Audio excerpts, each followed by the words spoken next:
महाभारत, मैं समय हूँ। The untold beginning of Mahabharat, episode 1। मैं समय हूँ, न आदि न अंत।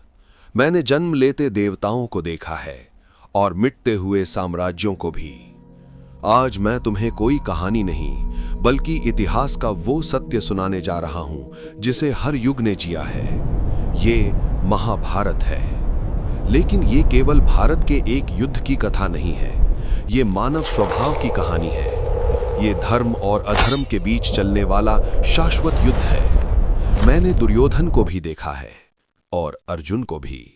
मैं स्वयं कुरुक्षेत्र हूं, जहां हर युग में युद्ध लड़ा जाता है। महाभारत एक ऐसा ग्रंथ जिसमें जीवन के हर प्रश्न का उत्तर है। ये सत्ता और संबंधों की टकराहट है। ये लोभ और त्याग का संघर्ष है। ये सत्य की खोज की कहानी है। हर युग में मनुष्य अपने निजी कुरुक्षेत्र में खड़ा होता है और यही कारण है कि ये युद्ध आज। ये कहानी उस दिन शुरू नहीं हुई थी जब श्री कृष्ण ने गीता सुनाई। ये उससे बहुत पहले शुरू हुई थी, जब राजा दुष्यंत और शकुंतला के पुत्र राजा भरत अपनी विजय यात्रा से हस्तिनापुर लौटे। विजयी सम्राट की जय हो।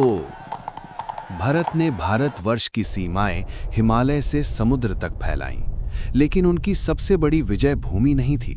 उनकी सबसे बड़ी जीत थी न्याय। राजा भारत ने वो किया जो आज भी असंभव लगता है।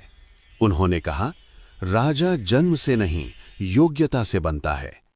उनके 9 पुत्र थे, लेकिन उन्होंने किसी को उत्तराधिकारी नहीं बनाया। उन्होंने एक योग्य बालक अभिमन्यु भारद्वाज पुत्र को गोद लेकर राजा घोषित किया। ये था भारत का पहला लोकतांत्रिक निर्णय, लेकिन यहीं से एक नई समस्या ने जन्म लिया। राजमाता बोलीं, तुम पहले पिता हो या राजा? भरत बोले, मैं पिता भी हूं, पर मैं राजा पहले हूं। यही वो क्षण था जहां भावनाएं और कर्तव्य टकराए, और समय ने देखा, न्याय जीत गया। पर समय सदा एक जैसा नहीं रहता। कुछ पीढ़ियों बाद योग्यता को त्याग दिया गया और जन्म को सत्ता का आधार बना दिया गया, और यहीं महाभारत के बीज बो दिए गए। राजा शांतनु हस्तिनापुर के प्रतापी राजा थे। एक दिन गंगा तट पर उनकी भेंट गंगा से हुई। गंगा ने शर्त रखी, तुम मुझसे कभी प्रश्न नहीं करोगे, और राजा ने वचन दे दिया। लेकिन वचन यदि विवेक के बिना दिया जाए तो वो वरदान नहीं, श्राप बन जाता है।